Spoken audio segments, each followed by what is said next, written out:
you support Jim Crow if you're not eating cookie dough? And does your desire to diet make you want a race riot? Author Virginia Soul Smith is stirring controversy and probably a bucket of gravy by claiming that the desire to be thin stems from white supremacy. So let me get this straight. The thin ideal is definitely a white ideal? I mean, the thin ideal is definitely a white ideal. When we trace the history of modern diet culture, we really trace it back in the United States to the end of slavery. So celebrating a thin white body as the ideal body is a way to other and demonize Black and brown bodies, bigger bodies, anyone who doesn't fit into that norm. So this is really about maintaining systems of white supremacy and patriarchy. What a horrible, stupid, no good up thing to say. You are disgusting. You are disgusting. People got skinny as a celebration of being white and demonizing blacks? Tell that to President Taft. Or the millions of white people who are obese, just like you, Virginia. Yeah, not plus size, obese. Sorry, it's not white people's fault you can't stop stuffing your face with donuts. You blame patriarchy? No, more like pastryarchy. And we don't give a how plus size you are. You can eat a pickup truck full of koala bears for all I care. I don't care. Because being fat isn't your problem. It's being stupid. You're telling kids in this day and age not to worry about getting fat, which is the cause of 300,000 preventable deaths a year. You're actually greenlighting slow suicides that end up killing the people you pretend to defend. Oh, so you're fat because white people are racist. No, you're actually the racist, a big one. Because you assume that blacks can't eat better or exercise self-control or just exercise, period. But just like your toilet after binging on Taco Bell, you're full of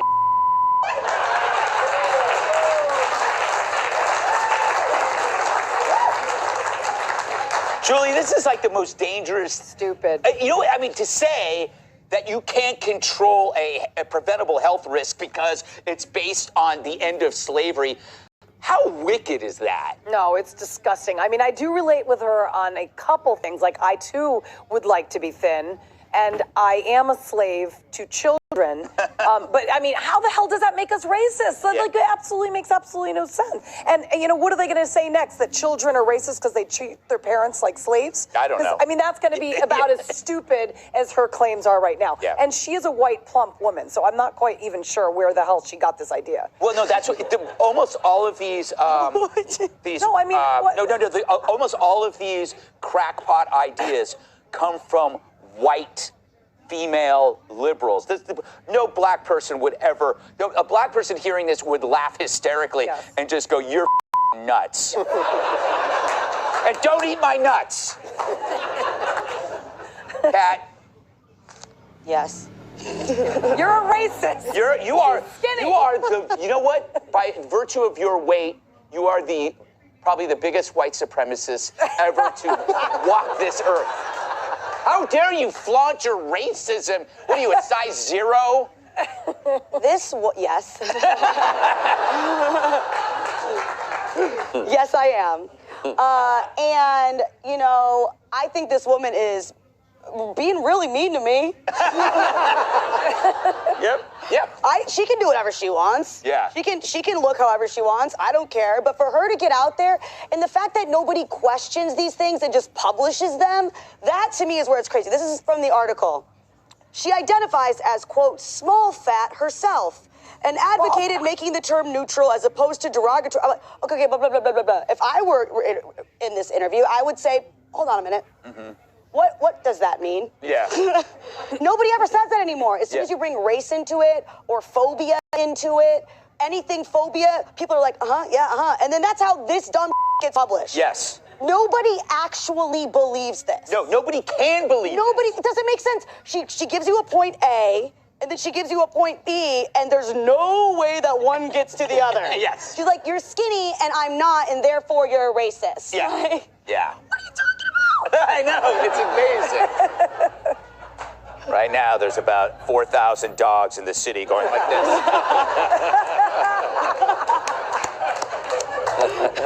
What is small fat? Small fat. Well, let's ask She Joe. identifies. I think I might be the heaviest person on the panel.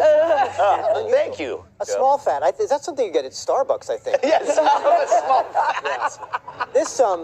fat. In the oppression Olympics, she's in the decathlon, where, and I hate to use a sports metaphor in this case, but it's the idea of like, well, I'll combine these things to get myself the most amount of sympathy that I can. It's nonsense. Fat people are not oppressed. I've been oppressed by fat people. I've been oppressed up against a window on a flight to LA by someone who was muffin topping their way into my seat. So it's the ultimate first world problems. This isn't even second world problems. Yeah. Sorry, Serbia, you can't get in on this. Yeah. This is the idea that you could say to someone that the history of oppression, there were no other oppressed groups that have it the way fat people do, because you get to eat. Yeah. No other oppressed groups have been like, oh, we've been building this railroad all day, but the lunch is awesome. You get an awesome lunch at the end. So it's just nonsense, and I hate to say it, like if you're in this situation, the bad health effects of obesity are well known, and we've even just seen it with COVID. Exactly. Aside from age, it was the #1 comorbidity. So this is not just something where we can say, oh, well, to each, this is dangerous, and this is costing people's lives, just like every other lefty intersectionalist thing, like defunding the police killed black people, pushing this stuff kills fat people. Exactly. No, they project these ideas without caring what kind of consequences they are. I can say that, I mean, I've had weight issues. I gain weight and I lose weight. I gain weight and I lose weight. You're always better when you lose the weight. And when you gain the weight, you're depressed, you know you're fat, but you don't project that on other people. You go like, I gotta fix this. Now you once weighed 500 pounds, Douglas. And then you decided to lose weight, and look how successful you are now, right? Before you were a circus clown at the carnival. You were at the dunk tank. I blanked out that period of my life. And we understand why. It was a humiliating experience. I prefer to pass over it myself. But you've written about this kind of like, it's not even wokeism anymore. It's just mental illness. This is, I mean, we had you were saying in the COVID pandemic when, was it Glamour magazine? Do you remember had that cover of a very large fat black woman and it said, "This is healthy." Yeah. That was the cover. And you're like, no, this is not healthy. This is like not healthy at any time, and it's especially not healthy when it comes to COVID. But this is just another example, as you say in your headline, is the racialization of everything. Right. You can get on NPR, you can get academic funding if you say, I'd like to go from plantation to my current preoccupation and say everything's racist. It'll work. And as for this ignoramus, when she said this, did you notice that she did a little smuggling trick there? She said she was talking about thin people and fat people, and then she just smuggled in saying thin white bodies. Yes. I go, oh, but you weren't talking about white bodies. So she says thin white bodies and just fat black bodies. Right. And then, well, okay, you've created your dichotomy, and now you'll get another research grant. You'll get on NPR again. I just think people need to tell these people to go away. Exactly. They are like getting in all of our way. Up next, taxpayers take a hike while bums